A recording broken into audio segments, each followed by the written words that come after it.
Hey, welcome back, everybody, to the Tesseract program. Today, we're going to be interviewing Alien Protocols. Alien Protocols is a legend on UFO X. We're excited to have him joined by me and Josh Freeman. Josh, say what's up.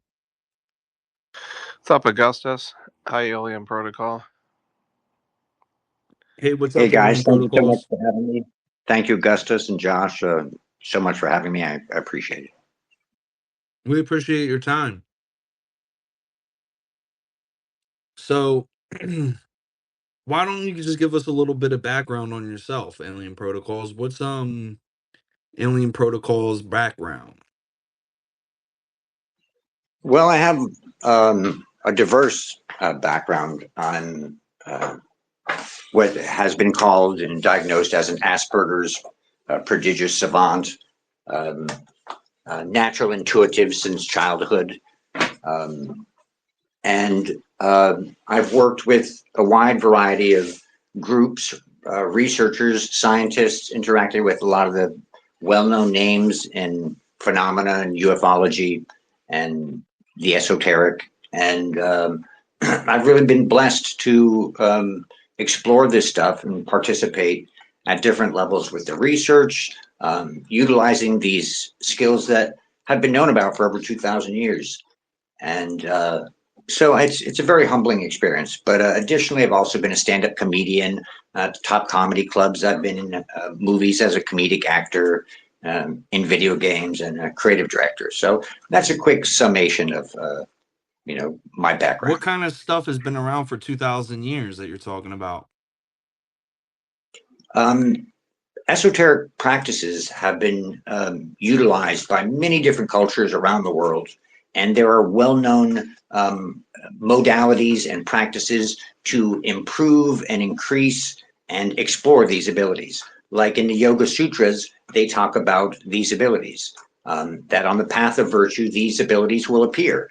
And you're not supposed to get too distracted by them, or you'll trip and fall on the path of virtue and hurt yourself. But they speak very specifically about things like communicating at a distance, seeing distant places, being able to turn, essentially translation kind of means bend also, wood and stone, to heal at a distance.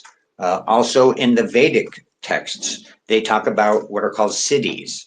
And siddhis are also the gifts of virtue and spirit, and they describe them very specifically. Abilities to communicate with animals, to know non-local information, to affect physical systems.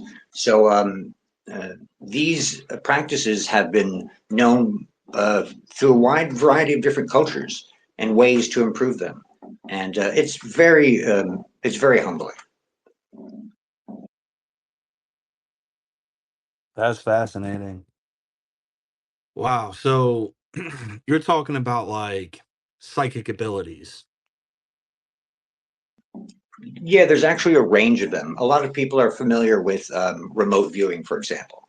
There's a great documentary, if you're not familiar with remote viewing, from Lance Munguia, who's a super awesome guy who witnessed some experiments I was involved in. And he did a documentary called Third Eye Spies, which explores the 20-year government program using top remote viewers to garner absolutely extraordinary data. And there's a range of these abilities. There's tremendous research done in empirically scrutinous scientific conditions, from Pear, the Princeton Anomalies Lab, to Dean Radin, who's done extraordinary studies, under scientific rigor. And it shows not only the ability to get non-local data, essentially what many people call psychic, but also interact with non-local systems.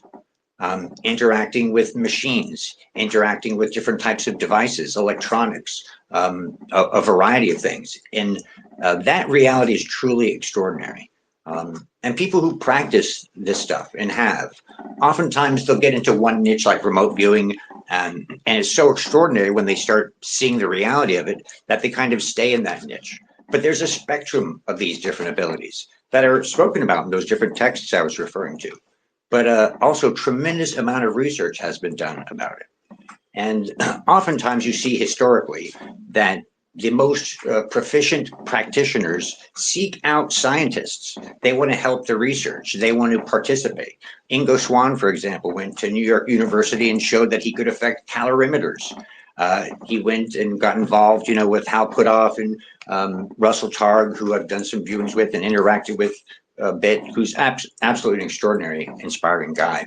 But they sought out these people, and Hal Puthoff experimented with Ingo, and they found he could affect a wide variety of different physical systems at a distance. And that reality is extraordinary. The implications are extraordinary.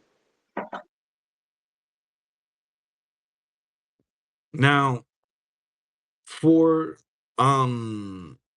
people who are just getting into this topic, how does this kind of relate to the UFO phenomenon? Is this like Well, the hybrid people that no, they're talking about in the news? no, and not in my, kind of belief system. I think I like to say disregard the pervasive illusion of separateness. We are deeply interwoven and connected to the universe. And under the proper circumstances, when we are more selfless, we kind of can resonate with different places and different things literally physically happen. And the top researchers into phenomena, UFOs, and the esoteric have recognized that there's a deeply interwoven consciousness aspect to this stuff. And there's a wide variety of different theories on it. But it's a reoccurring, very strong theme. And those who research UFOs, the esoteric, multi-phenomena locations, they all come to this conclusion. It's like UFOs research leads to phenomena, and phenomena research leads to the extraordinary, untapped powers of consciousness. And that leads to more pretty extraordinary implications, a very interactive universe we live in. I could give you some examples of how they all kind of tie to consciousness.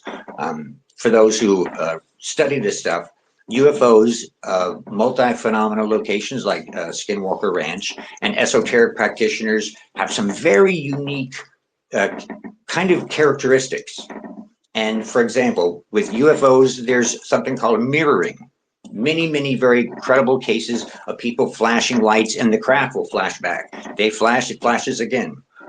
Or Lieutenant Fravor talked about in the Nimitz incident that the craft mirrored his physical craft's movement.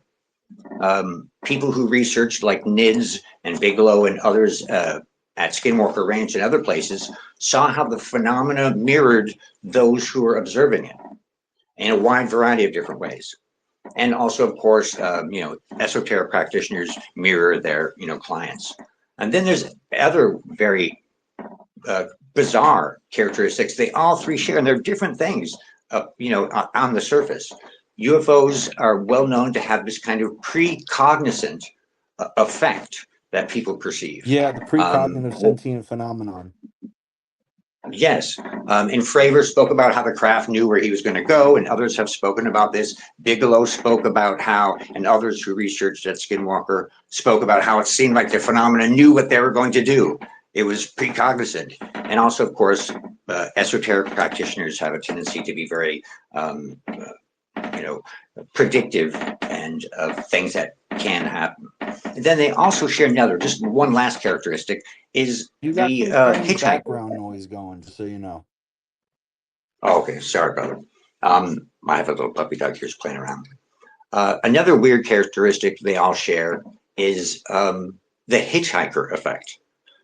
People who witness UFOs will have these different effects that happen to them afterwards. They follow them home. Same thing with researchers at Skinwalker and other places. The phenomena follows them home after they experience it.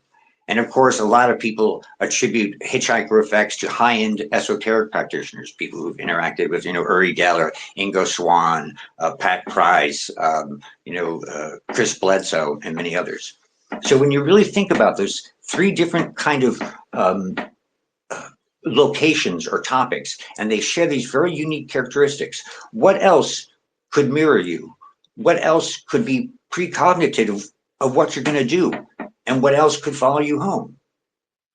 Your consciousness.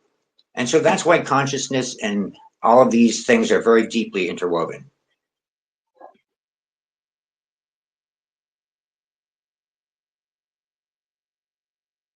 I think that's amazing. Wow.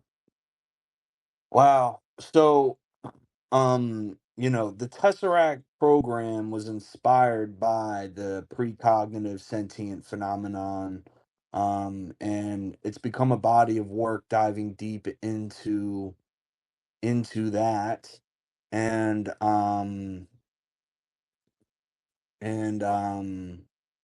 just want to say, I think that if we could expand on that some, that would be great. Uh, Primarily the ALSAP um research into it, and Bigelow's NIDS, if possible. Sure. I've had interactions with a lot of the well-known names in the research of this stuff. I try not to be very braggadocious and resume recite, but I've had interactions with a lot of this stuff on different levels.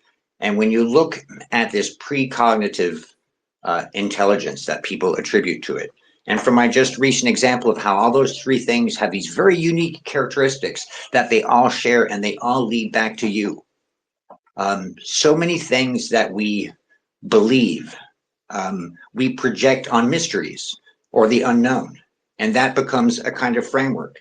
People look at ufology and UFOs and say demons. Others look at it and say angels. Others look at it and say, there's an outside intelligence interacting with us. And for me, I think so many of these things are reflections of us. Yes, I believe there's a lot of different dynamic things going on.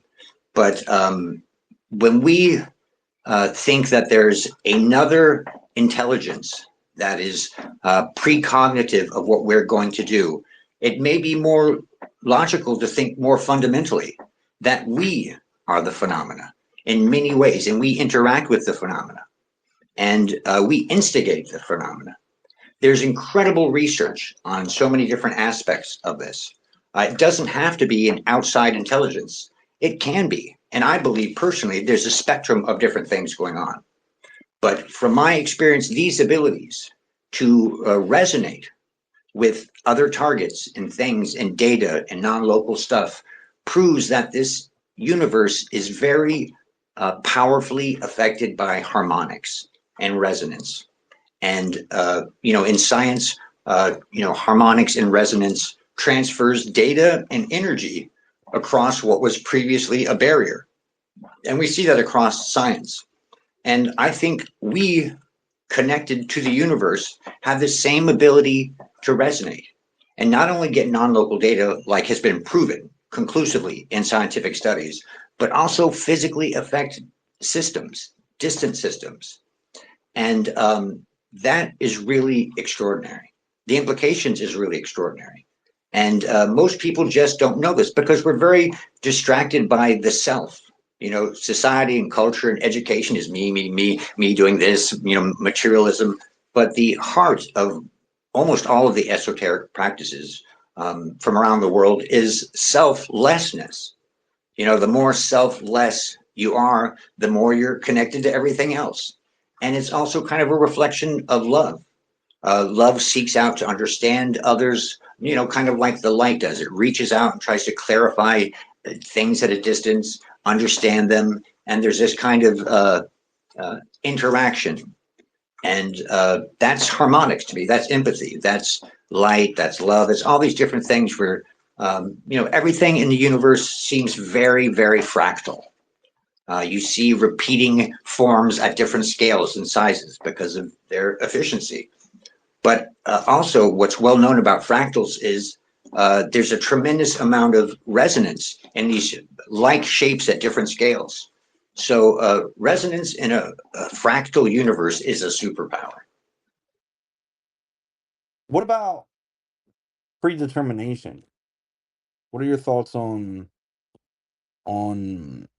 the ability to determine the future to a hyper specific um pinpoint accuracy uh due to the reality being that uh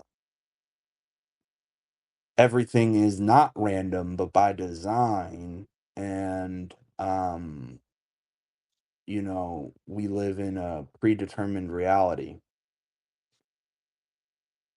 Obviously, I don't know for certain. I've got theories, and most physicists, conclude that we live in a deterministic universe, meaning every event is predicated on trillions of previous events and factors.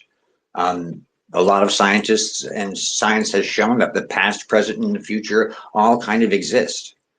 And first, of course, I don't know, but I have a tendency to believe that it's more dynamic than our puny human brains might be able to comprehend. It's more kind of elastic and relative based on the person, place, and thing. But I do believe that and I've experienced being able to touch the future, encounter data from the future, and I'm suspicious that the universe, we like to think of time as a separate dimension, the three dimensions of space, X, Y, and Z, that plus one of time. But I think of them all as each X, Y, and Z, each dimension is a space time dimension. And space and time is a sculpture. The past, present, and the future is kind of like a sculpture. And our consciousness is kind of like a 3D printer at the most surface point that's being printed. It's hard to see the future, but in the 3D printer's program, the design is already in there and the future is already in there. And of course, the particle that's being printed only experiences its place and its perspective. But that doesn't mean that we don't have free will to some extent. But I think that maybe free will doesn't have to be the point of this universe. Maybe experience is a point. And maybe there's a flexibility where the future can affect the past. The past can certainly affect the future. So, in terms of determinism, I don't know, but I'm very suspicious that it's not already this beautiful grand sculpture that's more complicated than my puny human mind can truly understand. Wow, that's super deep. Okay, great, amazing. Just want to say thank you again for your time tonight, Alien Protocols. Anybody who's listening to this show live, please repost the space. We do all of our interviews live on X Spaces, so always tune in if you're looking to have a guest question, or guest appearance on the show. If you missed it though live, you can always go back and listen on YouTube at Tesseract Program. We do have a guest speaker, guest question coming from a dear friend, and member of the UFO X community, or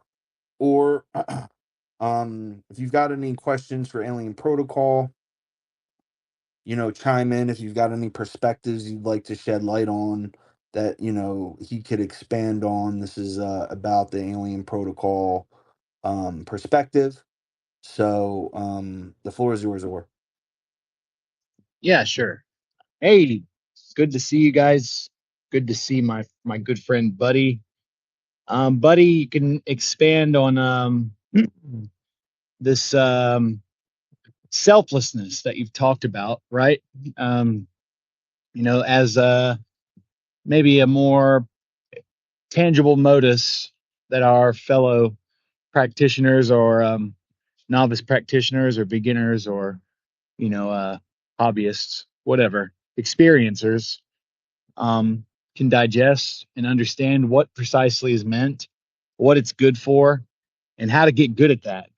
Because it seems to be one of our main struggles in this quorum of seekers. And so I really respect the way you articulate things, obviously, and your current is carried in all of your words. So if you could offer some sort of some sort of way in most pragmatic terms to distill this concept so that we can begin to allow it to affect our day to day. I love you, Brother Orb. You have such a powerful intellect, and of course, are an explorer of this stuff and passionate about it, and realize the importance of it. Our cultures and human nature, our evolution, focus on self and our conscious mind, and the practicalities of being a living entity. We have all these senses that are giving us information, and we have a history, a biological computer in our brain that gives us this illusion of separateness, and it's false. We're deeply interwoven to the universe, and we are taught through media and throughout time about these self kind of preservation, self prioritization kind of characteristics and traits that we should take on. But the reality is, when you really study this stuff, in selflessness there is unheralded power. Self is finite, but selflessness is infinite. And Ingo Swann taught me something by his actions. He was able to physically affect distant systems. And so a part of him was literally physically affecting something non-locally. And of course, a Nobel Prize has been put out recently for the reality of, non-local interactions and data transfer and such. And that made me realize that when he was on this planet, the lump of him was here, but part of him was literally touching someplace else. So when he passed away, he was less here and more every place else. And like I was saying before about this like 3D printer of space-time, the past is a living past. It holds up the now. It physically holds up the now, in my opinion. So you're always holding the hand of the person you loved who passed away. You're always doing whatever actions you're doing. So you have to be very careful how you live in the now, your forever moments. But consciousness has two kind of levels. It has a bunch of levels, actually, but I'll just focus on two. It's the conscious mind, and then there's the subconscious. The subconscious is the grand puppeteer, and the conscious mind is kind of the marionette. And the subconscious processes, remembers, stores, reacts, and I like to call it the stranger within. And it speaks a different language than our consciousness. It speaks in symbols. It speaks in synesthesia. It speaks in solutions. It speaks in trauma. It's non-temporal. And you can see this in your dreams. Dreams have symbols and reflections of your life and problems, and it's non-temporal. You can be in a tricycle and 2 seconds later, in a house, and it doesn't faze you at all. And that's the universe. Our conscious mind separates us from this resonance, this connectivity to everything. But esoteric practitioners in the ancient texts talk about selflessness. Nagarjuna said, if you still your mind like the surface of a lake, you can reflect and interact with the universe. And society doesn't teach us this. We teach our kids physical education, but not mental education. And this interaction, this selflessness, is the key to the wide range of esoteric practices. There's a bunch of different modalities, from channeling to the I Ching to rolling bones to control remote viewing, all these different modalities. And their objective is essentially to satiate the conscious mind so the subconscious can make these extraordinary connections. And the range of implications of these connections, which is to your point or your question, the implications of this is extraordinary, absolutely extraordinary. It means that not only can you get non-local data when you're more selfless, but you can physically affect the universe. And if you explore these practices and learn how to get a better and better resonance, your efficacy goes up and up. The best, most reliable practitioners, I like to mention Ingo Swann, but there's many others, Pat Price and Joe McMoneagle, many others, have shown this range of extraordinary abilities. And the implications are disregard the pervasive illusion of separateness. We're a team. This is a symphony. The universe and us as a species and our biosphere and everything, it's a symphony. And you can harmonize with it. You may think you're just a flute player, but you are part of the symphony. You're an important part, and what you can do and your contribution can be so much more extraordinary than you conceive. So, to those who've experienced and touched these extraordinary, different phenomena, I just beseech you to explore the range of human potential. Here's a quick little example. There's this kid named Ben Osborne who was born blind, had this very tragic cancer, and he taught himself how to echolocate, meaning he could see with sound. He couldn't see with his eyes, but he learned to make clicks. And by how the sound reflected back to him, he could do extraordinary things like ride a bicycle, determine different objects. And that was something that we have inside all of us.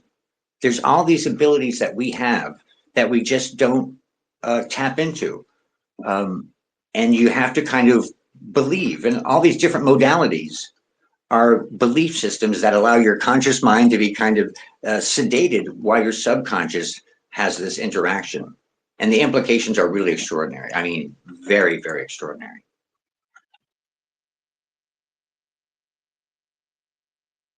Wow, that's amazing. So, can we talk a little bit about the alien hybrid program? Do you have any information you'd like to share on that? I, of course, only have perspectives and thoughts, and mine are no more necessarily valuable or accurate than anyone else's. I've had experiences and interactions with a range of different kind of stuff. That is not quite my belief system. I believe in kind of perhaps a more meta context to a breeding program. Perhaps life on this planet is curated to some degree or interacted with. But I don't think aliens need our DNA, or necessarily we need theirs to be more evolved or more anything. Of course, there's a whole bunch of genetic problems with that. And it kind of glorifies humanity. It's kind of self-indulgent to say aliens need our DNA. When they apparently can manipulate biological matter in extraordinary ways that we can't even conceive. Top researchers, from Gary Nolan to Jacques Vallée, think a lot of these beings are avatars, essentially like drones for a distant consciousness. So the hybrid program, I don't personally have enough evidence to say I firmly believe in it, but I do have a deep suspicion about the curation of not only stuff here on Earth to a certain degree, but also our universe. I think it's suspiciously built for life, but it's really conjecture. I'm gonna let Alien Josh Freeman Protocol. jump in. Josh, go ahead, brother. Thanks, Augustus. Alien Protocol. Thanks for joining us. I wanted to ask what you think about the new Bob Lazar film S4. I watched the whole thing last night, and any thought about that?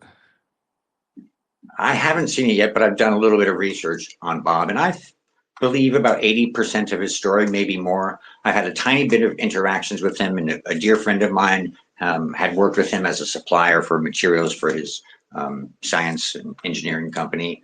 And my suspicion is this, that Bob was interacting with people who knew about S4, and they wanted to get into this advanced technologies programs. And he, in conjunction with John Lear and others, made it happen. It obviously wasn't his desire to be a permanent worker there. He was very much about getting the evidence and experiencing it firsthand.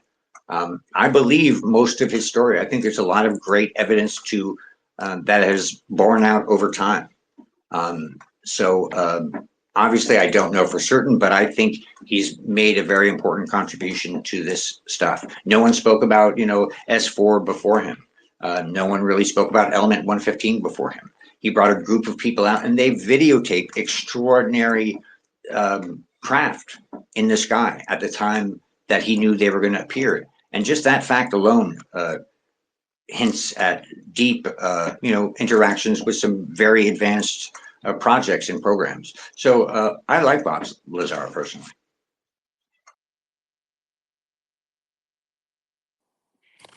Cool, thanks. I had another question. What do you think the possibilities of put off Stargate program coming back in the future? It's a very interesting question, my friend. These projects haven't stopped. Um, SRI and Stargate and some of these other names they called it over time proved the efficacy and the actionable evidence that can be garnered. There's great cases. I highly recommend people seeing Lance Mungia's documentary Third Eye Spies. Just hard evidence, top people involved, and it's very conclusive. And I, I'll just say I know that this stuff is still going on. It's being utilized in different ways, not necessarily like it was in the past, but high-end practitioners are definitely utilized for a range of things.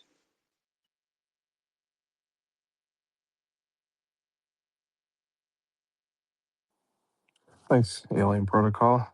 Augustus, do you have any you want to continue asking? Or I actually have another friend of the show up on stage that is a guest speaker, audience question asker, a dear friend from over the pond, Daz. How you doing? Thanks, Augustus. Yeah, no, I'm doing well. Hi, Or, Josh, and obviously Buddy and everyone in the audience. Reading between the lines, just listening to what you were saying, Buddy, in terms of the spectrum of abilities, because I think we all know you as a remote viewer, but I caught that. And just with the correspondence we had earlier in the week, you mentioned to me about Ted Owens, the PK man. And he was so powerful, wasn't he, buddy? He was able to um conjure lightning. When I heard that, I was like, wow. So when you're speaking about the range of abilities, whatever you're comfortable in sharing, not to say are you able to do that, because I don't think you're necessarily able to do that, but have you touched that level of telekinesis? And I know you've met the writer of Ted Owen's book. Have you come across other people in your travels, because you've met so many different people who have those powerful abilities? Because that's where my interest goes, buddy. What a pivotal, pertinent question with really dynamic implications.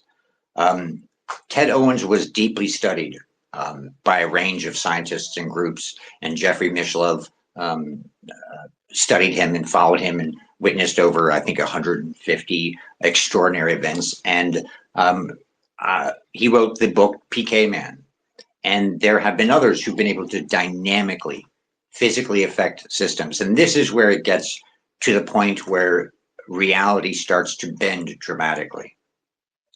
Under the right protocols, under the right conditions, there is something called the PK displayer, and it requires a bunch of different kind of converging factors. And when these converging factors come together, which can be accidental or can be trained and worked on and improved through a range of practices, you can physically affect systems. I've worked with some of the top PK, researchers. Dr. Gallenberger from the Monroe Institute is not only a teacher, but he's also a practitioner who's proven a personal ability to affect physical systems under scientific rigor. And I worked with him in Las Vegas and was able to affect essentially what are random number generators, different gambling devices, a range of them. And I went in with $300, and the next day it was $3,200 I left with. And a tremendous amount of research has been done into this. Dr. Browdy has done a lot of research into this, into PK, and he has his own theories. And also Dr. Hathaway, who is a little known, very high-end exotic scientist.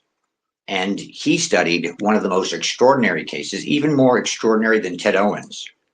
He studied John Hutchison and the Hutchison effect.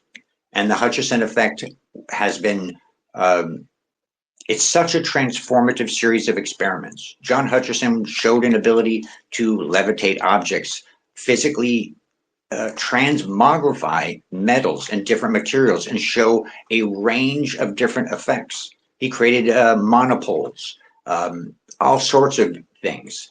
And he used a bunch of scientific equipment in his home, which was kind of like almost like a hoarder home, stacked with all this surplus military equipment, as kind of that modality that satiated his conscious mind and allowed him to do these transformative things.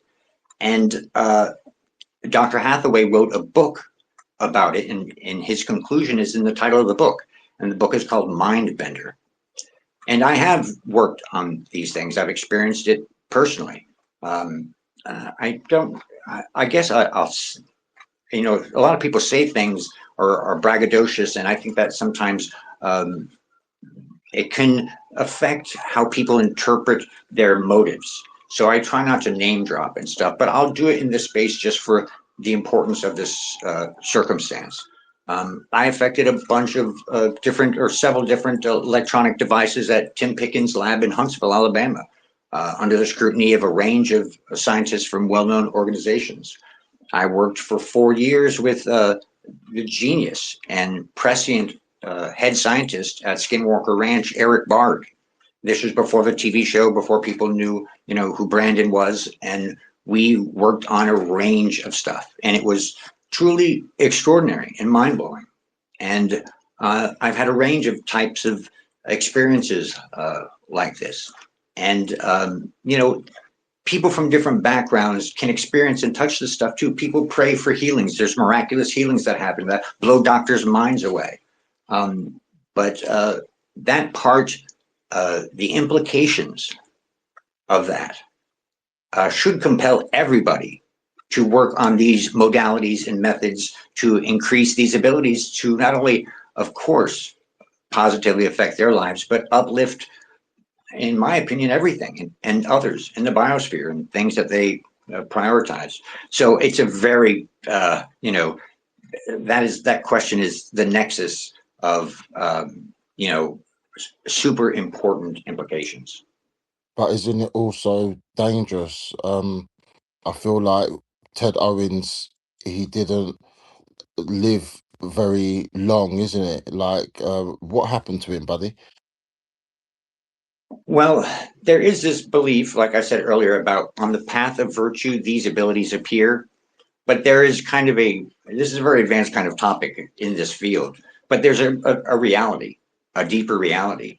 And that is that you don't have to be altruistic and virtuous. You have to know the modalities and how to achieve this kind of selflessness through a range of different things. And Ted Owens was a gambler. He was an alcoholic. He was a mean guy. Dr. Jeffrey Mishlove has openly spoke about one time when Ted Owens was very upset at him. And I forget exactly what he said, but Dr. Mishlove repeats this, I think, on his channel, New Thinking Aloud, which I highly recommend. The show interviews the top experts and researchers and professors into this stuff. And Dr. Mishlove instantly got super sick. And a few minutes later, Ted Owens called back and said, "I'm sorry I did that." And the feeling of the sickness washed away from him. I'm sure others in this room have had these kind of passing negative thoughts about others, and then almost instantly something terrible happens. And the same is true with positive thoughts. And under the right circumstances, we can really, literally affect others. So it's another pivotal question about morality and ethics with this stuff. Most practitioners who are some of the more higher end or I guess well-initiated ones are very humbled by it, are very selfless. How can you take credit?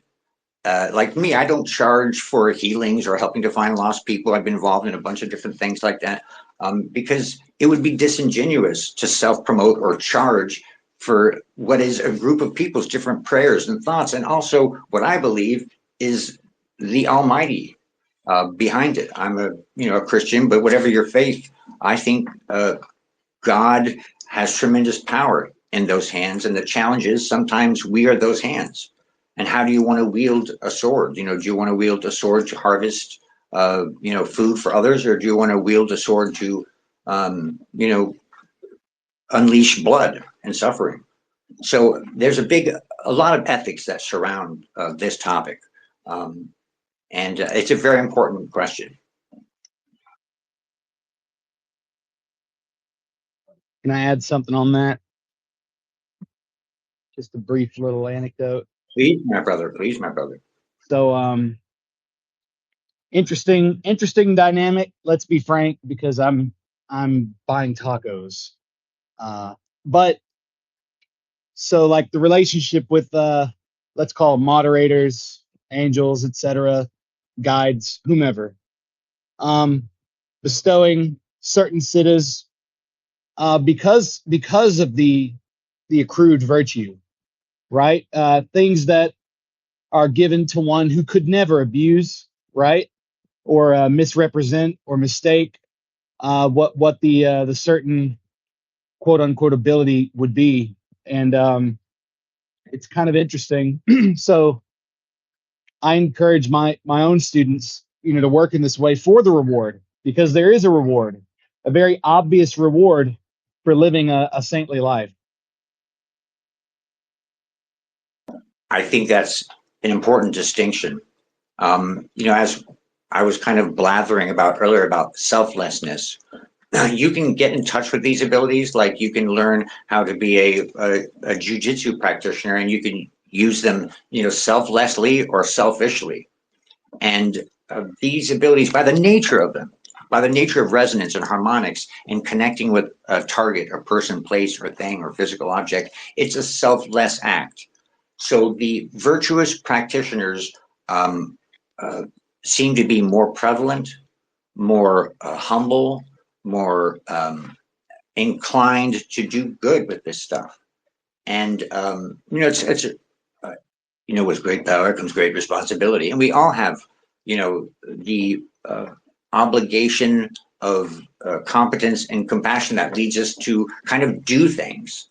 And I think there is a deep logic in doing good and being virtuous. A lot of young kids think they can tap into Satanism to get powers, but the real powers are with resonance and love and, the Almighty Creator. And I always believe that they're more powerful, but there'll always be dark practitioners, the Aleister Crowleys, the people who seek to get, the easy route. But it's kind of like if you want to be a mountain climber, you can use a jetpack to get to the top of a mountain, but you won't learn anything. You won't have any consistency about how to climb, how to behave once you're up there. So these virtuous practices that have been, implored by, masters in these ancient texts has a fundamental logic to it. Good and selflessness is by its nature a positive act, So I think that was kind of an important distinction, or I appreciate, you have a very mischievous, iconoclastic nature, and I absolutely love it. But your core is a very loving person who wants to help and uplift others, as with, Daz and, others that I know in this room. And I think that's really important. We are ambassadors, all of us, to others, to the uninitiated, about the realities of these things. So, the best, that we can carry ourselves as ambassadors, we do the topics that we care about, a better service, as opposed to people who self-market and, try to profiteer and do other things. Fish are friends, not food.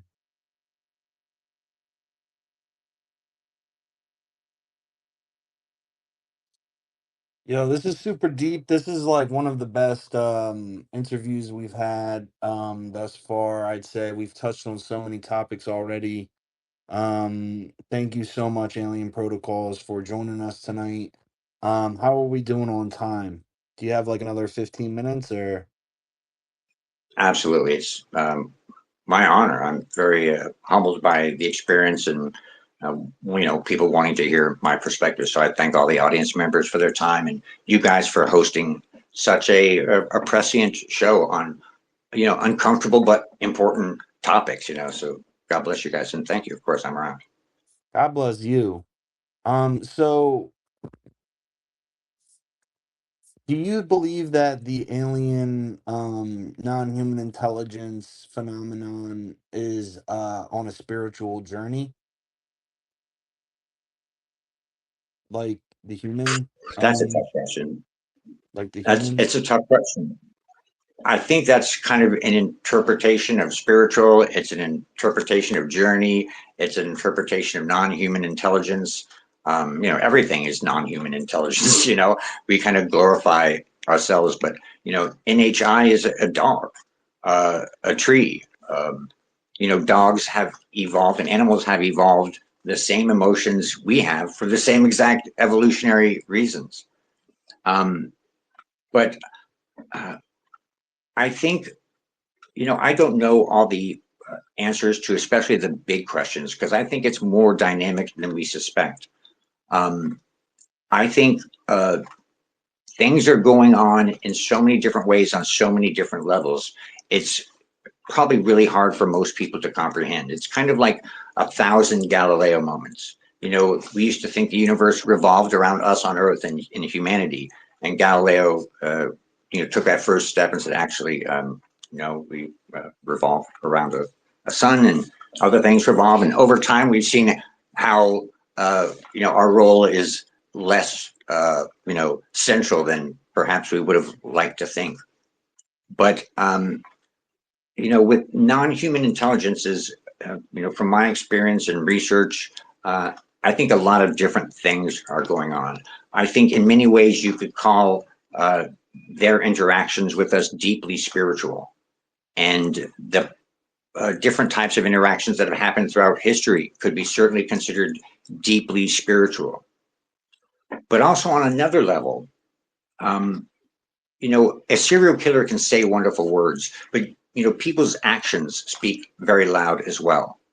And from a lot of the kind of contact experiences, you can take a lot of the actions as deeper reflections of perhaps agendas or philosophies or spiritualities. A lot of people say, oh, they're warning us about nuclear weapons, but they're not doing it to the general public. They're doing it in a very specific kind of small scale to very select individuals. They are interacting with people. There's a great book written called Beyond UFOs. Edgar Mitchell and others started this group where they got the top professors and scientists and researchers to interview a lot of the top cases of people who had interactions with NHI. And I think the statistic was something like over 80% had very positive experiences. And each person, because of that mirror phenomena we were kind of speaking about before, sees different aspects of their belief systems in these interactions. Bledsoe sees the lady and certain perspectives that way. Others see, other things in the phenomena. And I think you have to call mysteries to a certain extent spiritual. I think an implication of your question is like a positive spirituality. And I don't know. I think yes. A child is very frustrated with their parent when they don't get what they want or the interactions that they want. Or a cat hates going to the vet, but because it doesn't understand, what's happening is actually for its health. Or the gazelle hates the lion, but there's a bigger system going on. So I can't judge a more advanced intelligence because inherently it's more intelligent and doing things that I don't truly know. But I think spirituality is deeply interwoven into this topic. So it's a great question. Can I ask him one more question, Augustus? Yeah, sure thing, Daz. Go for it. Thank you. Buddy, I remember the space that UFO Sarah done, and it was me and Ursula. And then she was interviewing Direct, who's another remote viewer. Then Daz RV came up, and then you came up, right? So we had 3 remote viewers on the stage, and combining, seriously, Augustus, combining Clubhouse and X Spaces, that was like top 3 out of all of the spaces that I've done and rooms that I've done for over 5 years. I can't describe how phenomenal that was, because you guys opened up about your experiences of the data and not just the process. So that's what I'm going to ask you now, like what you're comfortable to share in terms of what has been the most profound or paradigm shifting remote viewing experience you'll be able to share with us today, buddy. Great question. Wow, that's a tough question to answer. I've been blessed to experience a lot of extraordinary and a lot of this stuff over the course of my lifetime, since a child. And I could mention some specific experiences, but I had some startling, reality bending, experiences with others that helped me ground myself in the reality that these things occurred, but also dazzle me. And one of them was a contact experience. And it was with me and the CEO of an aerospace and science company, who came with me to Galileo Playground. Ironically, it's a very special place. And we had this extraordinary contact experience over 2 days with a, I'm not certain what it was, but it certainly,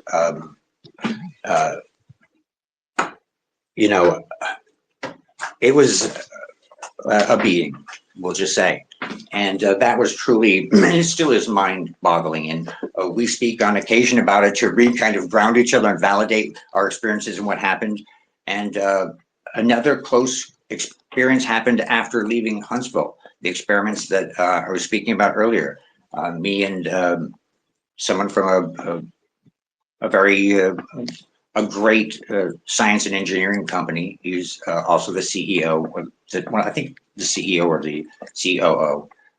We're driving and we had a bunch of just extraordinary stuff. We were very resonant and kind of in the zone, and saw a physical craft that was so mind-boggling. And the experience was mind-boggling. It came from the front, it circled around the vehicle, it paralleled us out the passenger side door where he was seated, maybe 75 feet to 100 feet, or I'm not exactly sure the distance, but it was like kind of in that range, and it stayed there for a while so we could see physical structures in it and aspects of it, and it illuminated the trees and valleys as it went, in a flat trajectory across. It's just completely mind-blowing. But all of these experiences are kind of mind-blowing. There's a really special person who spoke about an event. I try not to speak about certain things I get involved with for a bunch of ethical reasons. But she spoke about it, so I could speak about it publicly. Her son ran away, and I was reached out to by a group of people to help. And I said to get in your car and drive, and there would be a field, and at the end of the field there'd be a row of trees, and he would be there. And I think I said, turn on your bright lights, and she just kind of drove and got to the place and turned on the light. And extraordinarily enough, that was a real mind-blowing experience. And she testified to it. It was an aura space, I think a space called Spooky. Like the last 10 minutes, she spoke about it as well. But all of these are freaking extraordinary. You can take remote viewing classes with my favorite teacher, Dr. Simeon Hine, and you will touch the extraordinary in your explorations of this stuff. You'll get synesthesia and different experiences, and it's all extraordinary. These are, to me, God's grace. It's not me. It's like, hey, I'm fantastic. I want to have a movie and do all this different stuff. No, it's about the universe and us. And it's all extraordinary. It's all extraordinary. There's we're immersed in trillions of uncounted miracles.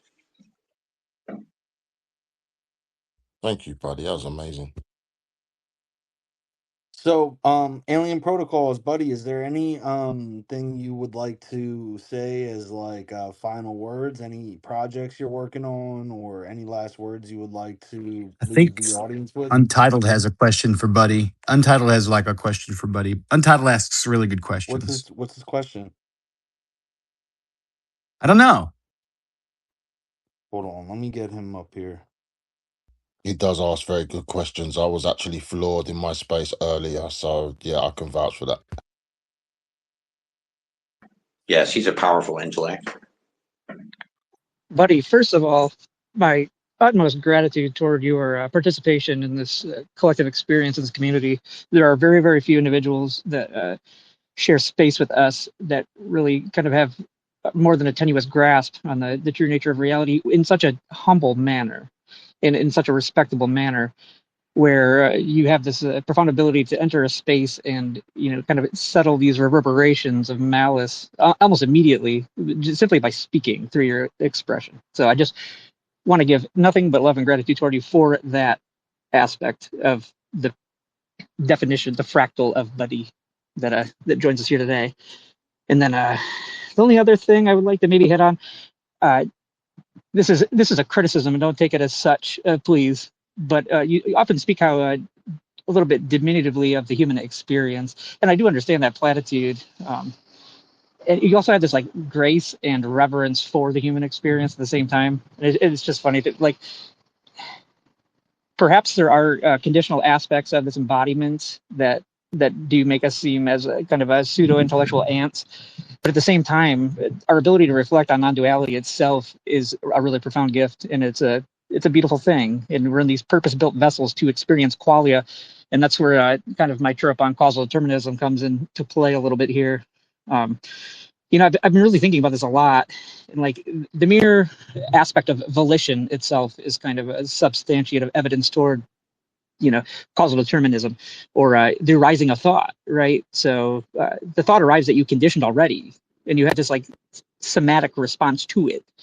So it's like there's these subtle environmental cues and these moods, and the moment that you decide, like to do something like think about dinner, the impulse has already like landed in your field and it's already collapsed, and like it influences our circadian rhythms and our hunger pangs and like our psychosomatic relation to thought.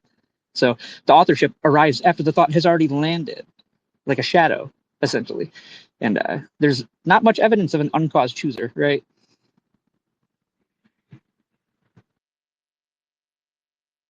Such great points. Obviously, I don't know, and I'm highly suspicious of a more deterministic kind of universe. But there also, I don't want to, and I hope I didn't too much diminish the extraordinary aspect of my reverence for consciousness and the human condition. Although I think we're a symphony, and I love flutes, and I think a flute is super valuable and super important to the symphony, but I don't think the flute is more important than the tuba. They're both extraordinary, and I think we do sometimes glorify consciousness to a certain degree. There's this like bafflement almost about consciousness, but to me, consciousness is awareness. It's as simple as awareness. And all life has awareness. And what is awareness in life and consciousness? It's the ability to sense, process, even historically store data, and then react. And all life does that down to the microscopic level. And through that definition or interpretation, everything has different types of consciousness. And when I really thought about it even more, I thought, well, you know what? Even non-living things have an aspect of consciousness. They have an ability to sense their surroundings, processing or parameters within it, and how it responds to that. So, if I take that a step deeper, it's almost as if all these things are kind of data pools. You can use a bunch of, insufficient human terms to try to describe, consciousness or life or our interconnectivity or the symphony, but they just, to me, perpetually seem kind of insufficient. But there is definitely a tendency to glorify us because we're us. It's kind of, it's the hazard of being us. But you are more than just you. The conditional aspect of this embodiment, certainly, and that's where the pervasive ego does come into play here. And that was a really beautiful sentiment in response. I guess ultimately, I probably am just evoking kind of a emotional response to hearing what I had perceived as like self-aggrandizing, which I can understand now is not the case. So I just want you to know that this community is so much better off with your presence, truly. And the last thing I wanted to hit on, I didn't really like nail it home when I was discussing volition, but it's kind of this laboratory of awareness. So we sit with the apparent act of choosing, like to pick up an object or to enter a different room and labeling it as yours or mine, right? So it's kind of this like neurophenomenological introspection, uh, simple mindedness. And it always reveals this sense of free will as this post hoc narrative. It's like I don't know, grafted onto deterministic sequences of sorts. So what feels like you might be expressing a sovereign decision, the field is already onto its next collapse, right? Its next inevitable configuration, I suppose. So no gap exists where an independent agent could insert itself. It's quite profound. It's like if we're looking at the aspects of the field itself, it's like the field is already like molding. It's like this curative experience in a lot of ways, and that's really what's profound to me. It's almost like the field shifts before I can even consciously acknowledge the field has shifted. And it's really compelling, and oftentimes your narratives really make me sit there with this kind of introspection. Yeah, it's the more you explore it, the more it's kind of it recalibrates your perspective and kind of shocks you. I believe our universe was created for life. That's my belief system. And there's a lot of things that, I could go into details in science and hard data to, back up that notion. And if a creator created a universe for life and we didn't have free will, what would be the purpose in that? And maybe it's less about you and it's more about experience. We're all kind of reflections of the grand sculpture of creation. And I used to wonder, why would loving God allow a child to die, or war to, kill and, do terrible things to the innocent? And then another part of me thinks it's possible that, like a parent loves their child but can't control all their, actions, they want their child to experience and learn. And maybe it's less about free will. Maybe it's more about experience, which might be the greatest kind of gift. I don't know. There is no free will in quantum uncertainty. A lot of people say, well, the quantum scale, blah, blah, blah, blah. There's no,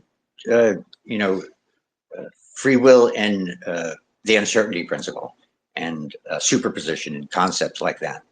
But I think you bring up some really humbling questions, my friend, that have plagued science and philosophers. I love it. I mean, I couldn't have said it better myself, truly. Like you nailed it. You kind of nailed what I was hoping your rebuttal would be. And I land in a similar frame, whereas, I do kind of believe in this multiversal stack, where essentially we're kind of attenuating ourselves to these outcome dependencies that are like predetermined, perhaps. But how are we to even determine what abject true free will is? So like my inability to just levitate and fly up toward the moon, does that mean that I'm like participating in some kind of cage by not being able to do this performative aspect? Whereas there is perhaps in another timeline, or this other transtemporal medium that we're kind of plucking out of the substrate and embodying perpetually as this kind of flickering, who's to say? Who's to say? And what we give our attention, what do we give our attention to, tends to manifest really profoundly. And I'm sure you've also noticed what we perceive as time is shifting ever so slightly in really profound ways, and the synchronicities are increasing, and there's kind of this homogeny with a lot of consensus thought in this like delicate balance and this interplay in between the subjective manifestation and kind of the objective consensus whole.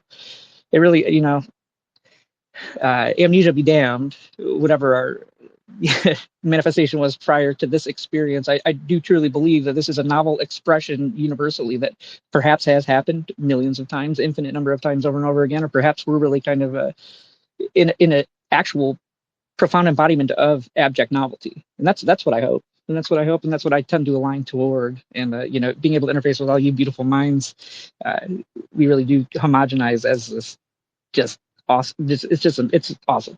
You're awesome. That's it. Much love. I'm gonna shut the hell up. I love you, brother. I love the way your mind thinks. And the implications of some of this stuff on a deeper level are just kind of refreshing. You're never alone. You're really connected to everything. Disregard the pervasive illusion of separateness. To me, the greatest gift in the universe is life, and the greatest gift within the greatest gift is love. So grab as much love as you can. You may think you have control of those points, but maybe, like Untitled was suggesting, there's trillions of previous factors that make your decision inevitable. Whatever your decision, even your thought, your epigenetics are so underappreciated. Even you're less of yourself and more of your ancestors. Your microbiome affects you. I mean, so many different things. It's not necessarily that you're manipulating in the universe, but perhaps the universe is fine-tunedly manipulating you, and you're just blessed with the experience of being you. And Yes, yes, I think we truly are kind of shifting into this this morphogenic field, as Rupert Sheldrake discusses, where the field itself is actually attenuating to us in tandem, and that allows the substrate to have a little bit more plasticity as far as our ability to manipulate it, rather than it kind of curating the experience for us. I think that's beautiful, what the fundamental bifurcation is going to be. Where we beautiful. can simultaneously co-create at the same time, not having the experience curated by the field itself. Rather, the cage was an illusion. It's this collective zoocosis for kind of experience, and I think that's really breaking these perceived boundaries and expanding the consensus consciousness in a really profound manner, like an escalatory manner, greater than I could have perceived. And I came in here like this, so it's just really beautiful to see. Kind of these oscillations, and there's been times where I've spent years in self-inquiry and meditation, and kind of playing with my own field and seeing what I can do to manipulate my own circumstances under my own volition. And now I realize, like, the volition was perhaps illusory all along, but maybe not for long. Yeah, and you pointed out a term that is important to me in my thinking about this, that it certainly is an interactive universe. It's certainly participatory, and our abilities and senses are being extended by technology, and the exponentially increasing understanding and ability to manipulate our universe is about to reach a level so deep, so reality transformative. I think we can scarcely understand it, and I think it goes to your point, my brother.